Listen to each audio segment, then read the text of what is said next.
আক্রান্ত রোগী। জলবায়ু পরিবর্তনে ডেঙ্গুর লক্ষণ পরিবর্তন হওয়ায় চিকিৎসা দিতেও বেশ বেগ পেতে হচ্ছে চিকিৎসকদের। এছাড়া সিটি কর্পোরেশন এলাকায় নির্মাণাধীন ভবনে জমে থাকা পানিতে মিলছে এডিসের লার্ভা। এ নিয়ে বিস্তারিত জানাতে ময়মনসিংহ মেডিকেল কলেজ হাসপাতাল থেকে যুক্ত হচ্ছেন ইমতিয়াজ আহমেদ। ইমতিয়াজ, ময়মনসিংহের ডেঙ্গুতে আক্রান্ত রোগীর সংখ্যা কেমন দেখছেন এবং সেই সাথে এখনও কেন ডেঙ্গু নিয়ন্ত্রণে আসছে না, এ ব্যাপারে কি বলছেন সংশ্লিষ্টরা, বিস্তারিত জানাবেন। সাহেব, একটু আগে একজন বিশেষজ্ঞের সঙ্গে আমি কথা বলছিলাম। তিনি যেটা বলছিলেন, আপনি যেমনটা বলছিলেন যে জলবায়ু পরিবর্তনের কারণে ডেঙ্গুর কিন্তু তার যে চারিত্রিক যে রূপগুলো সেগুলো কিন্তু পরিবর্তন করছে। আগে আমরা যেটা দেখতে পেতাম যে ডেঙ্গু জ্বর হলে তীব্র শরীর ব্যথা, মাথা ব্যথা, শরীরে র্যাশ বের হনো বা বিভিন্ন যে লক্ষণগুলো দেখা দিচ্ছ সেই লক্ষণও কিন্তু পরিবর্তন আসছে। একজন সুস্থ স্বাভাবিক মানুষ হয়তো তার সামান্য একটু জ্বর সর্দি কাশি হয়েছে, সে হয়তো ফার্মেসি থেকে ওষুধ কিনে খাচ্ছে, কিন্তু সে জানে না যে তার ডেঙ্গু হয়েছে। পরবর্তীতে যখন তার প্লাটলেট কমতে থাকে এবং তিনি যখন আসলে একটা প্যানিক পর্যায়ে চলে যায় এবং তখন তাকে যখন হাসপাতালে নিয়ে আসে তখন তাকে সুস্থ করাটা কিন্তু বেশ মুশকিল হয়ে যাচ্ছে। এবং ময়মনসিংহ মেডিকেল কলেজ হাসপাতালে আমরা সকাল থেকেই কাজ করছি।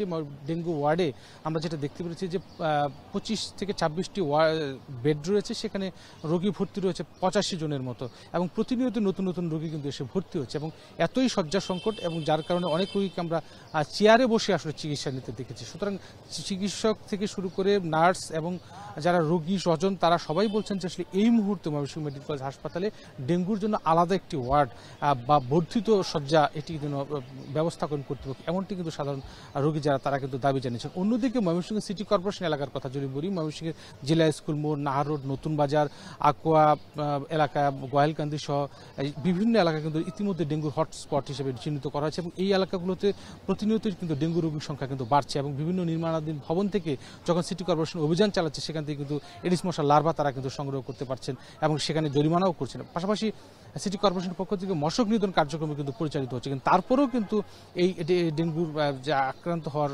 সংখ্যা কিন্তু কোনোভাবেই কমানো যাচ্ছে না।